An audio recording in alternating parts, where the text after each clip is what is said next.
Hai, nama saya Nora Syihid binti Helmi. Saya merupakan salah seorang peserta dalam program Wellbeing Saringan Kesihatan.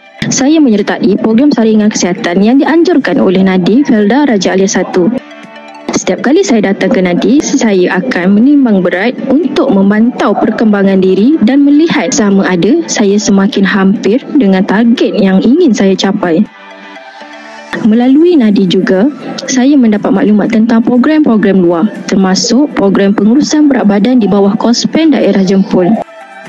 Dengan usaha dan disiplin, Alhamdulillah saya berjaya mencapai berat ideal dalam masa 3 bulan.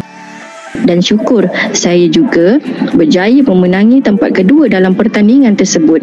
Terima kasih kepada Nadi kerana menjadi platform saya menjaga kesihatan dan mencapai perubahan yang saya inginkan.